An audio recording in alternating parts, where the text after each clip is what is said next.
Now, this Hitman right here, played by Rupert Friend. This guy, he said, I know, ain't that some British shit right there? It is, man. Rupert Friend. Rupert, hello. Which Harry Potter movie was he in? I think he was in all of them. Yeah. It's in the background. And now in this one, Agent 47, played by Rupert Friend, he is out to stop a corporation from making more movies, not making more people like him. He knows that this is a dangerous thing to be what he is, a killer with no emotion, no remorse, can't even feel any love. But to stop this corporation, he has one target. And this target is this girl, young woman named Katina, whatever, fucking, nobody really cares anyway. But he has to stop her. The secret that she has, do you have to actually protect her in this secret and stop somebody else from getting her? Or does that mean that she's your next target to terminate yourself? It commits the crime that no action film should ever commit, which is be mediocre, be kind of boring. Yeah. Look, you can be middle of the road. Middle of the road. Look, you can be a great action film and people coming out, oh, that was the most awesome thing I've ever seen. Or you can be Taken 3. Taken 3. Come on now. Ooh. You know how I feel about this. I know how you feel. What Tommy? Tell me how you feel. What is it? It's some bullshit. Tommy, is that passion I see right there? Yes. Oh, it is. It's fire. Is that emotion that I feel? Say what you will, Tommy, about Taken 3. Yeah. But Taken 3, we walked out. We couldn't wait to talk about this shit. Oh, yeah. We're hyped to talk about that shit. Yeah. Bullshit is good if it's passionate bullshit. Yeah. You know what I mean? Even Fantastic Four is some fabulous bullshit because people can't even remember the movie anymore, but they can talk shit about it. Exactly. The thing about a movie where it's mediocre is really upsetting to see, where they pull all these elements from other films. And this one, the beginning of the movie opens up with a Terminator type theme. It's two agents, like Zachary Quinto plays another agent, and they're going after the same target. They really are doing a Terminator thing. It's agent against agent, Terminator against Terminator. It's exactly Terminator, actually. But it's the most watered down fucking Terminator you could ever have. Really the blandest Vegas Terminator ever, Ever. I know you don't have any reason to trust me, but look at him. Look at how he moves. Look at the shadows under his coat. Look at his eyes and tell me that I'm lying.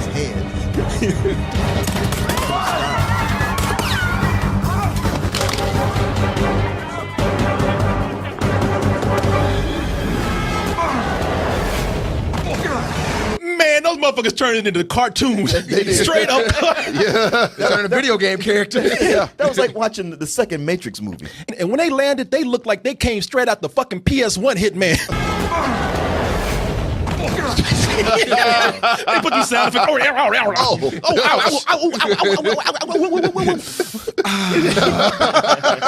And these fools get up and their suits ain't torn. They ain't even back to fighting. Went right back to fighting. Ain't even no dust on them and shit. Yeah, I was like, wow, man.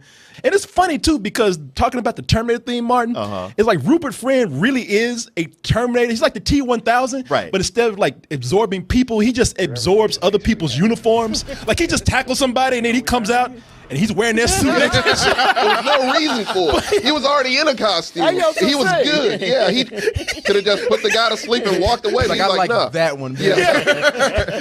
What size are those? Hey, that's a nice bike. Yeah. You know, for a movie like this, what they do is, in order to let you know that, oh, but wait, we're different, they do that whole thing of having that 1 minute of exposition while driving a car. Don't you hate when you notice in movies where they drive a car just so they can tell you what the plot is? They do that. They hit every beat of just a generic action movie. Like, oh, action, action, action. We got to talk. The man you're looking for, his name is Peter Aaron Litvenko. Who is he? Your father. I don't know much. Only that he's a geneticist, an expert in human biogenetics who spearheaded a program of experimentation. You get it now? Spirit genetics. I don't know anything, but I can tell you exactly what he does. Yeah. You know, and it's, even Zachary Quinto's like, I can't believe y'all got me saying this shit. You notice those pauses he's taking in between, like, are they gonna make me do this? Y'all really making me say this shit. He's like, shit, when's the next Star Trek movie coming out? You know what? I got Fox figured out. We see this shit a lot. These middle-of-the-road action movies with a lot of foreign people in them. The director you usually never heard of, he's usually foreign, like usually from Russia. Sure. They do this shit over and over again. We saw in like one of the Transporter movies, the Taken movie. Yeah. Over and over, we see that Die Hard movie, the really shitty one. Yeah. Same shit. It's always the same type of fucking movie. And they never go one way or the other. They're never so bad that you have fun with it. And they're never good enough to be like, well, this is with some good shit. And the frustrating thing about this is that anybody who's ever played the game, I can tell you right now, I have not. I played it. So, Tommy, some elements of the story here, they are at play here, right? Yeah, at first, they're pretty spot on. Like, it's always that woman's voice. That might have actually been the actual woman from the game. Oh, like from the agency or the syndicate that he works for? Calls you, tells you, you know, what person to kill and shit, and you go on your mission, and you knock people out and take the costumes and shit. Like, that's part of the game, too. It started off kind of true to the game, but then it just faded into that same mediocre shit that we've seen before. And see, that's what's frustrating to me because I don't play the games, but I've seen people play it. I watch playthroughs, and there are elements in here that work. I'm not going to completely shit on this movie because they make an honest try at bringing some gameplay elements into the movie where, just like a lot of stealth games, you can either just go in guns blazing or you can be stealthy and take people out creatively. And here, that's what he does. Like, there's a set piece where they're in a factory and he's at one point going in taking people out, and there's another point where he's just using the environment at his disposal, like right here, like shit, fuck, you know? Yeah, y'all are fucked. And it never feels like, remember this from the game? You know, it doesn't feel like that a lot of times. It flows when it does shit like that. But when it does shit like that. Yeah, but that's few and far between. Yeah, and it could be better if your leads were a little bit better. This is the most fucking non-emoting, non-personality having fucking film I've seen. You mean if they gave a shit? This guy, Rupert Friend, look, it's his job to not have emotion. Right. It's his job to look blank. Because he's a stone cold killer who's manufactured to not have those things. Right. This chick right here, what's her name? Hannah, the actress's name is Hannah Ware. Your job, your fucking job was to actually be the opposite of Agent 47. Right. You were the one who was supposed to be relatable. Yeah. You were supposed to be the counter to that. Yeah. This chick, look at that expression right there. That's the fucking film. That's it. You could make a cardboard cut out of that shit and put on a stick and just walk that shit around the movie, man.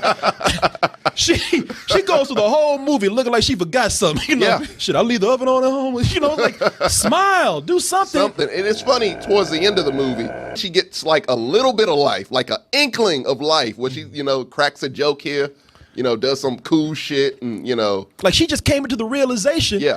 That, oh, wow, I got this ultimate power. I'm a superhero. I'm a superhero, basically. Yeah. She's like, oh, wow, I got this power. Who gives a fuck? It's like, wow, man, really? Yeah, that's pretty much her reaction. Like, kind of like, fuck you, you know? Yeah, you can't really appreciate this shit? Don't try to make me emotional because of some back fucking story right here. Yeah, it's one of those manipulative little subplots that, are supposed to just get you automatically. Like, they throw cancer in it and shit. It's like, who gives a fuck, man? Exactly. No one cares. Exactly. Shit. That's what even this little girl's like, am I going to grow up to have any emotion at all? What makes it even worse that it's bland is because this is not just action, Tommy. No. This is action sci-fi. This is a dude he's been grown to be an assassin. He ain't even human. Right. And, got the fucking that barcode in the back of his head and shit. This should be over the top. Sure. It should be. This is like some kick-ass Kingsman type shit. Kingsman. There you go. Should be like Kingsman. Kingsman. And, since this was so slick, to me, it had the look of Resident Evil. That's not what you want to strive to be. But this movie is Resident Evil if you took all the dumb shit out of it. I ain't never appreciated dumb shit as more as I did last night when I watched this movie. I will give you that. That is the thing about Resident Evil. It might not be good, but you don't forget it. I might remember this for longer than a couple days. It's like an entertaining distraction, baby. Yeah. Okay. Now take Resident Evil. Put a dick on Mila Jovovich or whatever her name is. Jovovich, whatever. Take all the monsters and crazy shit out. You got this. Because if you... Well, that sounds terrible. Yes! Damn, you took like the few good things that they had going for it. That's pretty accurate, actually. Yeah, because it's got that slick look to it. It does. You know what it looked like it tried to do early on? What's that? It'd be like John Wick. Did you not catch that? The opening scene? Yeah, you know what? That was some straight up John Wick shit. And I'm like, okay, is this what we're getting now? But it is not. Wow, man, people... Just go see John Wick. Yeah. And this director right here, I forgot what his name is. His last name is Bach. nowhere near as talented as the original Pac, but this is a guy who just concentrates on action, not so much on the characters, not so much on the property that he has. It is the action so much that he's going back and doing old 90s shit like John Woo, that Jesus Christ pose and shit. Oh, yeah. You know, when he comes out, you know, you just waiting for the doves to fly out now. You know that Jesus pose with the 2 guns and 2 hands and shit. Yeah, operatic music. yeah. It's impossible to aim 2 guns at the same time. Not Not for Agent 47, man. He was built for that shit. Yeah, you should see what he does here, like with 2 guns. And for a moment, they did some Tarantino shit where they playing like surf rock. Yes, I thought I was the only one that noticed that shit. No, man, I'm like, I was like, where the fuck did this come from? I was like, what the fuck? I'm like, what the fuck? And they're walking together, you know, guns in hand, like. I don't know what surf music you listening to. That Some cantina music. A Porky Pig. that's some clown music and shit. Wait a second, what? It all sounds the same to me.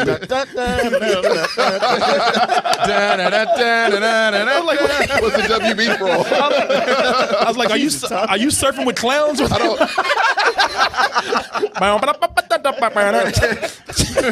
I have once before. But I get what you're saying, man. It's very out of place. Yeah.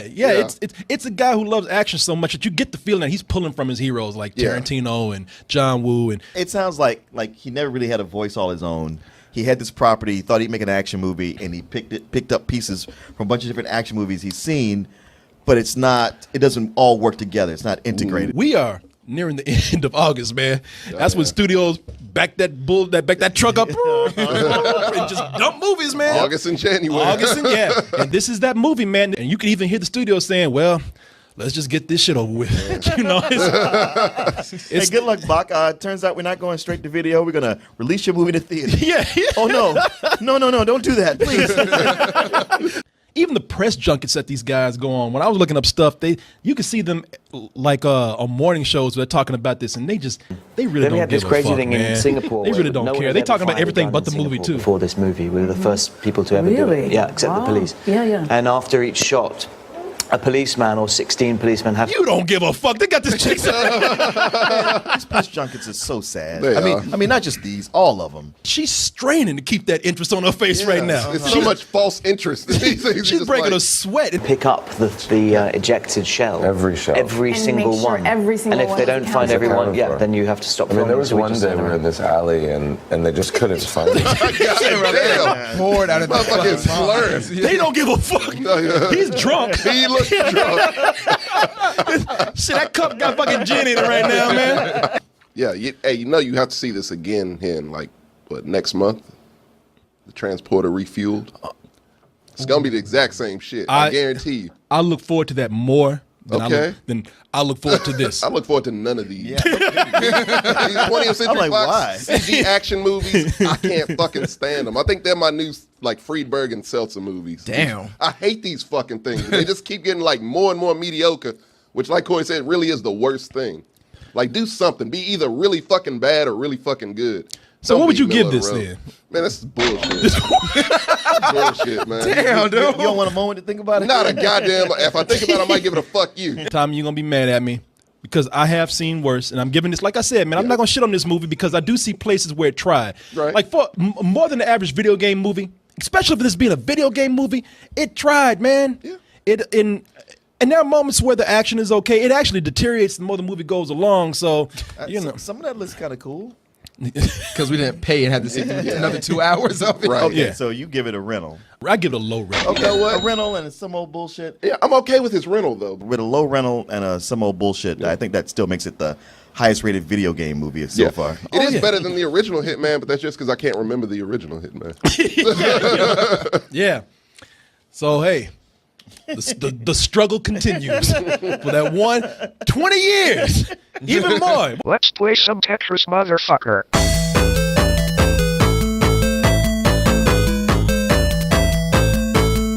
When did the last ass Mortal Mortal Kombat? Kombat, 95. 20 years we've been waiting for this And shit. we just gave that shit being a good I was video game gonna movie. say it was a flat 0 till y'all just finally just kind Yeah. of gave in to like We gave all right, up. You know what? Let's go ahead and say that one was good. Yeah, at least one. That's exactly what It's almost like like Mortal Kombat was the Special Olympics of video game movies. It's just like, I literally saw an article today.